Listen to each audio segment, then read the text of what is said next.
Good morning to all of you dear students. आज fourth class English की एक exercise आपके सामने लेकर मैं हाजिर हूँ। तो ये सिर्फ फोर्थ क्लास के लिए नहीं बल्कि सभी क्लास के लिए फ़ायदेमंद है, क्योंकि इसमें कुछ वर्ड्स इंग्लिश के जो है वो आपको सिखाए गए हैं। आपका एक किस्म का एग्ज़ाम भी है, ये एक किस्म का टेस्ट है आपका कि आप इंग्लिश पे कितनी अपनी एक वो दस्तरस्त रखते हो, अपनी कितनी पकड़ है आपकी इंग्लिश पे। तो यहाँ कुछ वर्ड दिए हुए हैं और उनके स्पेलिंग जो हैं वो जम्बल्ड फॉर्म में लिखे हुए हैं, यानी वो सीधे स्पेलिंग नहीं लिखे हैं, आगे पीछे करके लिखे हैं। तो अगर आपको एक्सपीरियंस हो चुका है इंग्लिश पढ़ने का, ये वर्ड आपने बार बार पढ़ा है, सुना है, तो फिर आपको अंदाज़ा हो जाएगा कि ये क्या वर्ड हो सकता है। तो यहाँ इसके आंसर भी राइट साइड में दिए गए हैं, लेकिन उनको मैंने अभी तक आपसे हाइड करके रखा हुआ है। तो जब आप अंदाज़ा लगा दोगे उसके बाद मैं उनको ओपन करता जाऊँगा, आप देखते जाओ कि आपको कितना अंदाज़ा होता है कि आप सही बता सकते हो कि नहीं बता सकते।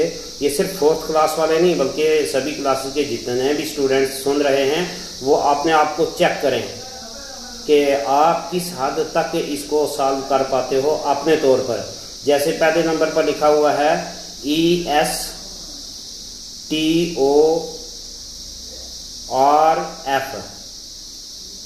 तो आप ज़रा अंदाज़ा लगाएंगे कि ये बनता क्या है।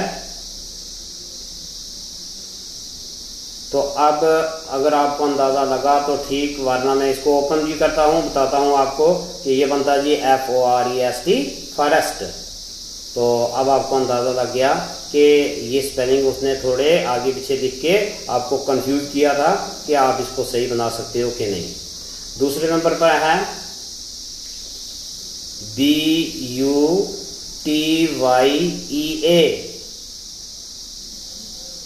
आप अंदाज़ा लगाओ। तो अब ओपन करते हैं, देखते हैं ये वर्ड था जी ब्यूटी, BEAUTY, आगे पीछे लिखा हुआ था। तीसरे नंबर पर है TUOIRTS,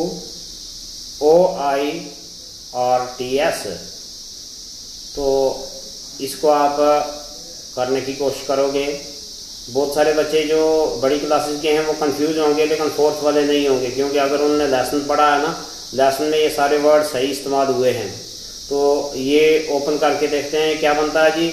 ये बन गया जी टूरिस्ट, TOURIST, टूरिस्ट। उसके बाद है जी NAUAF, तो कुछ बच्चों के लिए ये नया वर्ड होगा, तो फोर्थ वालों के लिए तो मुश्किल नहीं है, क्योंकि उनने अगर लेसन पढ़ा है। तो नहीं पढ़ा तो फिर तो उनके लिए भी मुश्किल हो सकता है। तो ये बनेगा जी FAUNA, फोना, या लेसन में एक वर्ड इस्तेमाल हुआ है flora and fauna. Flora and fauna कहते हैं किसी जगह के दरख्त और परिंदे जिस नस्ल के पाए जाते हों, जिस किस्म के हों, तो उसको कहते हैं कि यहाँ का फ्लोरा एंड फोना क्या है। तो ये फोना वर्ड था जो आगे पीछे स्पेलिंग करके लिखा हुआ था। उसके बाद है जी LOARF, आप कोशिश करोगे ये बताने की, तो हो सकता है कि आपके लिए कुछ मैंने आसानियां भी पैदा कर दी हूँ। तो अगर आपको अंदाज़ा हो गया तो बहुत अच्छी बात है, अगर नहीं हुआ तो हम इसको ओपन करके देखते हैं। तो ये वही फ्लोरा है जो मैंने अभी आपको ऊपर एक फोना के साथ बताया था कि फ्लोरा एंड फोना क्या होता है। तो ये फ्लोरा है, FLORA, फ्लोरा। उसके बाद है जी EAKL, तो ये बनेगा जी LAKE, लेक। उसके बाद है EEUNV,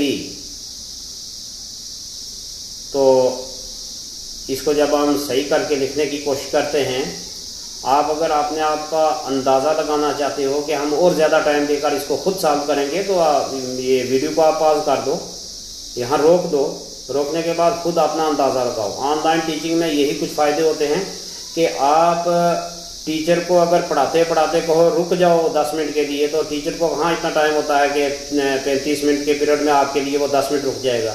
लेकिन यहाँ आप उसको 10 मिनट रोको, अपना अंदाज़ा लगाओ, फिर उसके आगे प्ले करो। फिर जिस वक्त आपको ज़रूरत पड़ती है कोई लेसन सुनने की, उस वक्त आप वीडियो ओपन करो और सुनना शुरू कर दो। ऑफलाइन से ऑनलाइन के बहुत ज़्यादा फ़ायदे हैं अगर हम समझें तो। उसके बाद तो ये आपको अगर अंदाज़ा हो गया तो ठीक है, नहीं तो ये बनता है जी VENUE, वेन्यू। तो आगे है DBIR, बहुत आसान वर्ड है लेकिन कंफ्यूज करके लिखा हुआ है। ये बन जाएगा जी BIRD, बर्ड। तो आगे है AAMSRN, तो ये नॉन है, शायद बहुत सारे बच्चे जो इस लेसन को नहीं पढ़ चुके हैं तो उनके लिए ज़्यादा मुश्किल हो। तो ये बनता है जी मानसर, वो लेक का नाम है जिस लेसन से हमने ये एक्सरसाइज दी है। तो मानसर, MANSAR, मानसर। और 10वां और लास्ट है EOPLEP, तो ये बन जाएगा जी PEOPLE, प्यूपल। तो ये रहा आपका आज का लेसन। मिलते हैं किसी अगले लेसन में, तब तक may God bless you, thank you.